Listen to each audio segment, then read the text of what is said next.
Last month, Netflix released the final season of Castlevania, a show that, despite its merit, I've had serious issues with. The first season, while short, was an excellent introduction to the world. They made Dracula's quest to annihilate humanity understandable. It introduced a protagonist played perfectly by Richard Armitage, and ended with Trevor, Sypha, and Alucard teaming up to put a stop to Dracula's plan. What an excellent hook for our series. It had incredible animation, clever writing, believable acting, and above all else, the creepiest scene I've ever seen on television. Season 2 built on all the successes of Season 1. The fights were absolutely phenomenal, the writing was basically impeccable, and it hit on each and every emotional beat the story had to offer. From the scheming Carmilla's entrance and subsequent betrayal of Dracula, to Isaac's refusal to betray his friend. Alucard and Trevor's banter was hilarious, and the former's quest to kill his father felt really heartbreaking, despite its necessity. His fight with Dracula maintained this sense of sorrow, while at the same time building up to an epic scale. So finally, at the end of the season, Alucard successfully kills his father.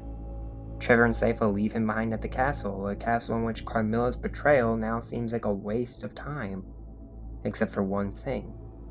She successfully captured Hector. You will create the horde for me. Go to hell. Everything was set for Season 3 to be fantastic. Isaac's quest to enact revenge on Carmilla and Hector, Alucard having to cope with killing his own father, Trevor and Sypha embarking on a brand new adventure, Carmilla's desire to take the throne once occupied by Dracula, figuratively speaking. All these things made Season 3 beyond exciting to watch, but it failed on all these fronts. Except for Trevor and Sypha's adventure. That was pretty cool, especially the dark twist at the end. At the same time though, Alucard's character was entirely wasted. He spent the entire season helping two warriors learn how to fight vampires, only for them to betray him in the middle of a freaking threesome, and try to kill him. Do note that this was after, in private, they brought up how thankful they were for his help and how they wanted to repay him for his kindness. And they literally laced this scene into one of the coolest fights of the season, ruining that scene too. Carmilla was basically absent from the entire season. Isaac, arguably the most compelling side character, one of the most boring adventure imaginable. At least Hector's situation was interesting. He went from point A, being Carmilla's prisoner, to point B, being Carmilla's prisoner. Wait a minute! Honestly, you're gonna die in here! So after Season 3, I was just about done with Castlevania. Had Season 4 not been the final season, I honestly would have skipped it. I mean, even Season 4 is unable to break away from many of the problems of the previous season. It pulls you in with a fantastic opening 10 minutes, showing off some cool fights, awesome magic, and more people trying to resurrect Dracula. Why the fuck would anyone do that? But after this, the show's pace grinds to a halt, as basically nothing half that exciting goes down for the next 4 episodes. Nearly half the season. Come on, Netflix. Why the fuck? Alucard is more distant from his humanity than he's ever been, a really interesting plot point given he's half vampire, given he has Dracula's blood in his veins. But rather than go on an epic quest worthy of his character and combat abilities to either reconnect with his lost humanity or completely sever himself from it, he simply helps out a local village and is suddenly all better. He goes from sticking severed heads on pikes to playing with the village children in a matter of days, which makes no sense. Meanwhile, Trevor and Sypha walk around the city where Dracula's wife was murdered, not really doing much. The lady in charge of the vampire resistance is a complete loon, and they spend the next few episodes slowly figuring that out. There's also a small story arc about two of Carmilla's sisters, but that literally did not serve the story whatsoever, so we'll just move on. At Carmilla's castle, Hector begins to build Carmilla's army, chatting with Lenore while he does, while Isaac prepares to attack Carmilla's castle. Carmilla's character is once again wasted here. She gets one scene where she talks about how she's a queen and how only she should be able to rule the world because all the men before her failed to rule it in a way that she thinks is correct. But that's about it, that's all we get from her.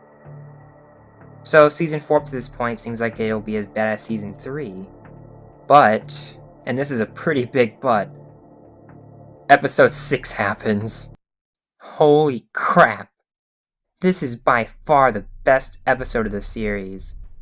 Isaac finally arrives to enact his revenge on Hector, but decides not to do something so petty.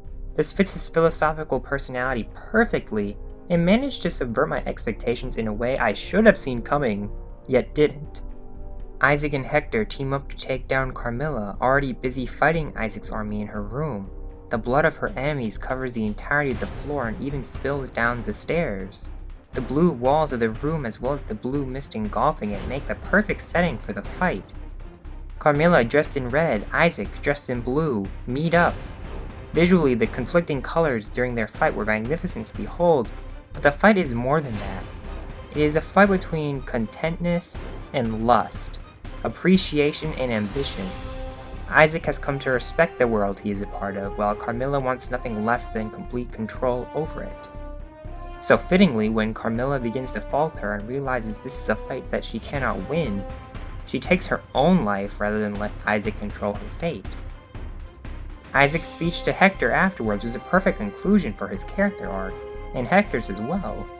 In the finale, Hector chats with Lenore once again about what it means to be a vampire, and once she realizes the unfortunate truth of her existence, she too decides to take her own life.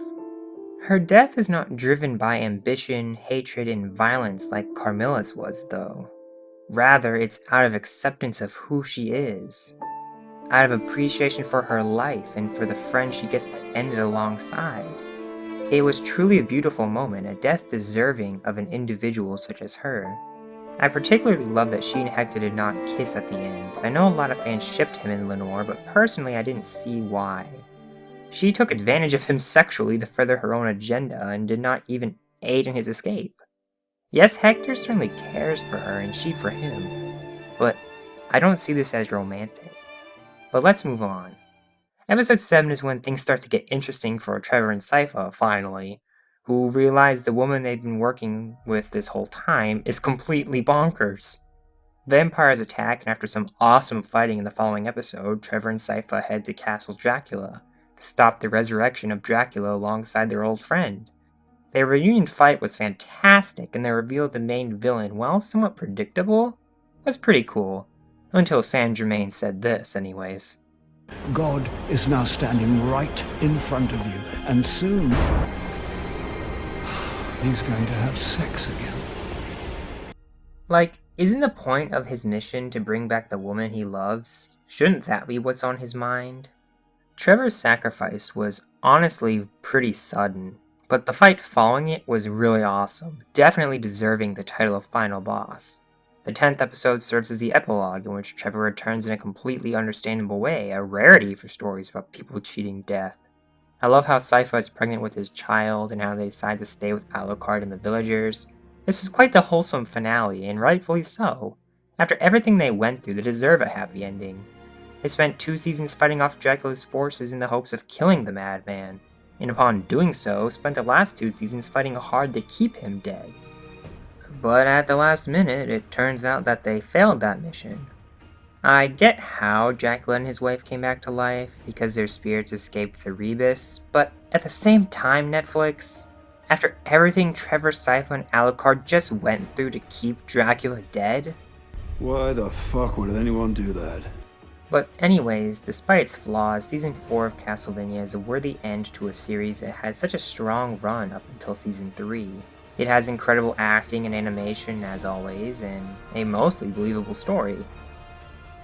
I'd give Castlevania Season 4 a solid 8 out of 10, and the series as a whole a 7.5.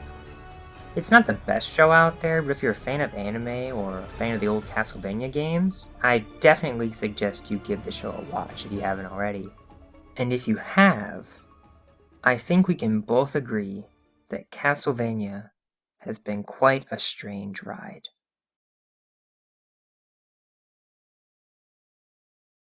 Hello everybody, just wanted to make a quick little update at the end of this video. I said at the end of the Infinity Train video series that I would do a video series on The Legend of Korra as well, and that's still in the works. It's just been a bit delayed because I got sick for a little while and I had a really bad headache for like a week. And also I'm working on a little something special for it, stay tuned for that. So yeah, thank you very much for watching. Please be sure to like and subscribe. Have a good day, and I'll see you next time. Fingers crossed it's Legend of Korra.